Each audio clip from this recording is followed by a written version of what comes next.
I asked you that question intentionally because I wanted everyone to just kind of see the span of what you oversee and have influence over.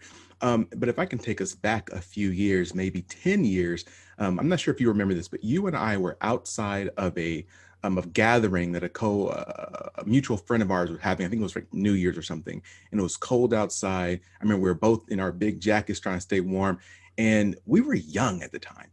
And at that point, I asked you what was your plan, and you thought transportation was the place to be. Like this was your passion. You wanted to really make your mark and help provide access to many different communities via transportation. So since 10 years, you're still relatively young and you're in this director role. How have you stayed so focused um, at such a young and being such a young individual to be able to move this quickly into a leadership position?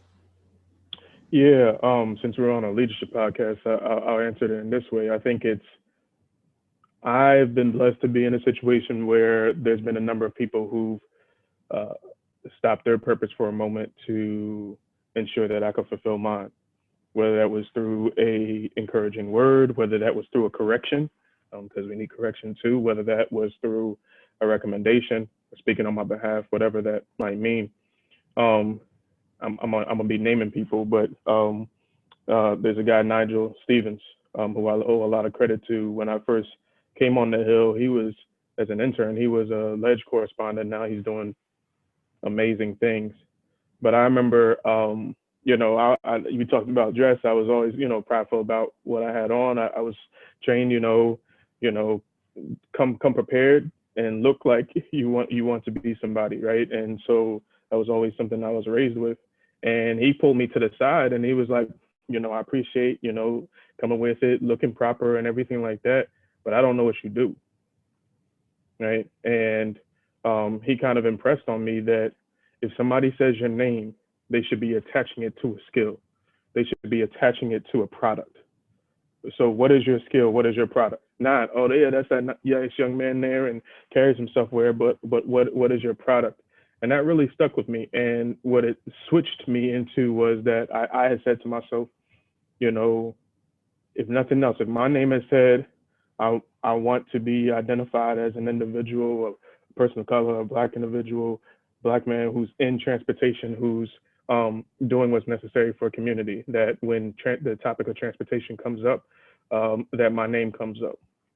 And so that kind of changed everything. So my branding, how I present myself, how I use social media, how I connect with people, why I connect with people, the efforts and otherwise, all that played into that. And so even in the ups and downs of places of loss and change and all those different things, that focus became there. And so a lot of that is really credit to Nigel Stevens, man. He pulled me to the side. They're one of those young blood situations of like, here's the game. And that really stuck with me that that product always beats popularity, right? It's what you can deliver. Because yes, maybe you're shiny and you get the attention that you need, but when it's time to execute, when it's time to actually get the job done, can you make it happen? And so that really kind of changed my focus and kind of gave me the gusto and passion to really zoom in on the focus areas of what not just what I want to be known for, but where I wanted to contribute to community. Well, so I'm reading a book right now called, I think it's like Give and Take, Givers and Takers or Give and Takes by Adam Grant. It's a really good book. And what they talk about is the way to build influence without using like coercion, basically, is to be competent in your area while at the same time not being pompous, right? Showing that you're human. And I feel like you've done that very well throughout your career. I still actually remember you and I served on a transportation advisory committee out here in the DMV area. And I still remember the first time you walked in that room. Again, we are the youngest people generally when we walk in a room. And when you spoke, everyone listened. And they ended up voting you to be what the chair or leader of that organization the next year. Is that what happened? Yeah. I think it was vice chair of it. Yeah, it was you, me, and Veronica in there. We were trying to hold it down, make it happen.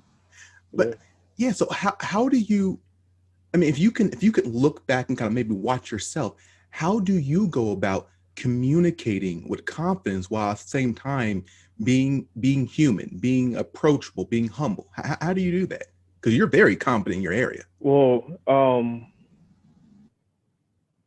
I'm a hustler in every sense of the word, and I knew that I needed to get my level of fluency in this transportation space, especially because my pathway into transportation was very non-traditional, right? My first introduction to transportation was in college as a fellow with a housing authority in Chester, Pennsylvania, the Portsmouth to Philadelphia, and seeing what happened to that community when it was bifurcated by 95 and 476 went around it. And this community that was 85% Black, 66% Republican had all three major waste management facilities in its 4 square miles of a city. Had all of its housing authority under receivership, and just all the different things that were happening all at the same time in this small space, and recognizing the level of influence one could have on really like making community from the top down, and being exposed to the fact that transportation was this integral factor, right? I'm biased, of course, but I believe that transportation is the common denominator for Yeah. how we build communities and can be offered as a solutionary point, right? I feel like it closes the gap between opportunity and access. And when there's a gap there, privilege reigns supreme. So it's constantly trying to close that gap and really deal through the lens of equity. But that those early exposures really kind of channeled me to learn. Like I remember when I first came on board at the Transport Workers Union, I would sit in meetings and not be writing notes. I'd be writing every single word, phrase, or otherwise that I didn't know. I was single at the time. I didn't have other responsibilities. So that those weekends, during the day, obviously, being in DC, you enjoy yourself in the evenings, but during the day, I'd be in office Friday, Saturday, Sunday, literally just researching, trying to get my level of fluency, trying to understand this world that I was interested in, but was coming through a whole different other lens. I wasn't coming from the planning world. I wasn't coming from engineering world. I was coming from advocacy and policy. And so I needed to get my level of fluency. And I appreciate that because it introduced transportation to me at the intersections instead of its own categorical area. And so my context and how I spoke about it wasn't simply about level of service, or wasn't simply about how fast a car can get from point A to point B. It was really more about people. And I think being exposed to the labor movement helped me with that. When I saw who actually was driving the buses, who was serving the food on Amtrak trains, who was fixing the airplanes on the airmat, it shifted my thought process about that. And so my approach of thinking about transportation through people made it more personal to me. So my articulation of it wasn't has really honestly never been through a quantifiable lens. It's really been through a qualifiable lens. And I think that I'm not the only person who speaks in that way, but at least when in opportunities that are given to me, I think that that's what resonates with people the most. Hello, everyone. This is Alex Tremble from GPS Leadership Solutions. And if you found this last interview to be awesome, spectacular, and actually you benefited from it, let me tell you, this is only the tip of the iceberg.